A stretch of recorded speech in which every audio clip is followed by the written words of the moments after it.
At the age of 17, I discovered that I could do anything that I desire to do in my life.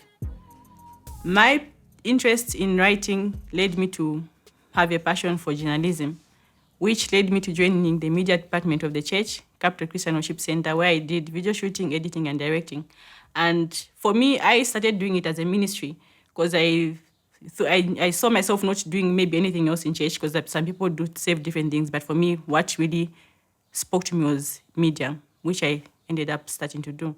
And at the same time, I discovered that I would be a fashion designer. And for that one, I had no idea I would be a fashion designer today. One of our youth leaders just saw it in me and mentioned it. And from the moment she mentioned it to me, I found myself having interest in fashion and designing. And I ended up feeding 2 scrapbooks with designs I've never used today, but I'm sure I'll get back to them. Then I also wanted to be a lawyer. Being a lawyer was something I had from when I was still in nursery, because everyone would ask me, what do you want to become? I want to be a lawyer, but I had no idea what kind of law to even concentrate on. But the important thing is that from that age, at the age of 17, I had more like a clear picture of what I want to do for my life. And fast forward today, I would say I'm living what I dreamt of being. Like being a designer for me was just more like, it would be a talent. Probably when I make money, go to school, become a lawyer, I would open this big factory and employ tailors to make for me. Probably it was a joke because reality turned out to be different. After completing high school, I went to study law at NIPA, and that was like 2-year period. After finishing, I was like, okay, let me try maybe get into this fashion thing and maybe give tailors to make for me and see what happens. Boy, I was never satisfied with the outcome. So after completing school at NIPA, I found myself being hired by the ministry to work full-time for the ministry, though I had done support stuff, like just doing it as ministry for 6 years, then I was employed. So I had like a job for 6 from 5 to from 8 to 5, and that was like your whole day is taken up. But I was like, what other thing can I do to upgrade myself? I had the fashion and designing already in mind. So what do? I was not impressed with what the tailors did. I cannot go to fashion school because I'm supposed to concentrate on law, and me going to ZLA, I needed to have my degree in law. So I also had, at the same time again, I was going back to school for my degree, which was long distance at Zambia Open University. Then I had the full-time job because I had to take myself back to school. I come from a family of 7, and I'm the third born with a twin brother. Then I've got 3 young siblings under me, and I was like, okay, my parents have taken me to this level, then what should I do for myself to take myself to the higher level? So it's like, okay, let me take myself back to school. And God at least blessed me with the job which I had working for the ministry, and I was able to pay myself for my degree at Zambia Open University, which was also for 4 years because there were no exemptions despite me having my diploma. So everything was starting at the same time. Then the question I would get frequent was how do you balance up? How do you start your fashion business? How do you go to school? How do you work from 8 to 5 and still have time to meet clients, make outfits for clients, participate in fashion shows and travel for fashion shows? I think it just goes with priorities, like what is important at the moment. My school being long distance gave me time to concentrate on my work and maybe just write assignments and study, of course, because you can't write exams and fail. But thank God I never had an arrear. I'd prayed even a C+ was okay, but I never repeated the course, so which was also good.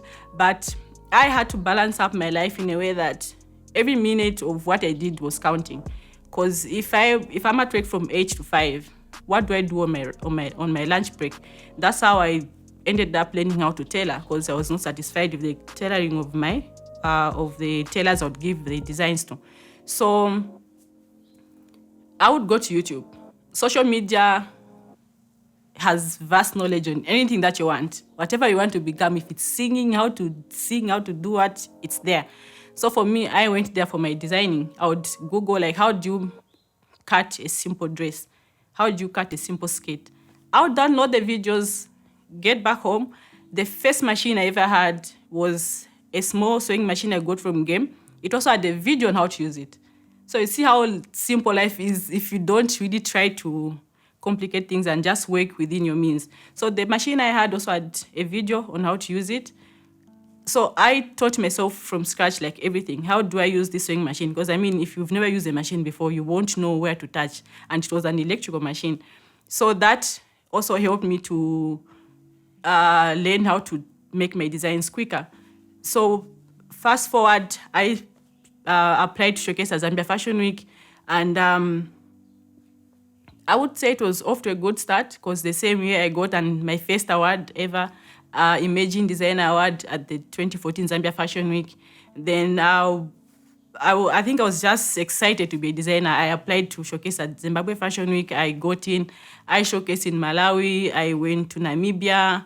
It was a good experience in Swakop by the coast. I showcased in Botswana and in South Africa. So I think if I did not start, for me, I try to look back to where I'm coming from. If at the age of 17, I didn't know what I want to do, I don't think I would be here today, because I think it all starts from there. Then it started building up to where I am today. And the fact that I had to even challenge myself to teach myself how to tailor, it's something that almost anyone can do in whatever field that you are in, because it's not just maybe fashion and designing, but it goes with what interest that you have. So for me, with fashion and designing, it just came naturally as a natural talent, I think. And if you have a talent which you maybe need to go to school for, but you cannot afford to go to school, well, go to social media, go to YouTube, go to Google. What can you search for? What things can you do in order for you to prepare yourself to get to the place where you want to go to? And if I didn't take the initiative to teach myself how to tailor today, I don't think I would be making wedding dresses. I'll be making prom dresses and being able to impact people around me. Because at the end of the day, people see what you do. You post different things on your social media because that's what you want. But if you want to create an impact, mostly the world has become very small. I've met different people from around the world through just social media because they see what I post on my page. They see what I post on my personal profile on Instagram. So I think for me, it was the issue of me just getting myself to the stage where I wanted to go. With Flow, I'm going to Ziale very soon, and it's something that I also want to build up and not just let it go, because it's I'm passionate about juvenile justice and just trying to advocate for child rights and helping juveniles that are found in conflict with the law. So all that, for me, I believe that God didn't just give everyone one talent. If you can go to school, yes, education is important, get educated, but if you have a talent, do you sing, do you dance, what can you do about it? How do you turn that talent into a paycheck? Because it pays me now. So I'm excited about it because I turned my talent into a paycheck, and it just happened because I loved doing what I do. And I had to take an extra step to make sure that I empower myself, teach myself how to do this. I'm still learning. I've never done one teaching, but I'm still learning, and I keep learning every day, because every day that comes is a chance for you to improve yourself. We always try to give excuses, to say, no, my parents can do this for me.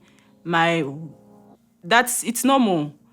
But what can you do for yourself to improve yourself? What can you do for yourself to create an impact? Because at the end of the day, in as much as we are succeeding in your fashion and in your law, in your media and everything, but what is the environment gaining? What is the community gaining with what you're doing? So in as much as you try to succeed for yourself, in as much as you try to get to the place where you want to go, always think of what can you do for the community where you come from? What can you do to give back to the community?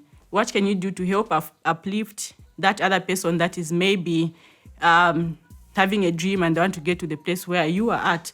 So I think just believe in yourself, do what you love to do, and don't let failure stop you from achieving your goal. I am Kasonde, and that is my story.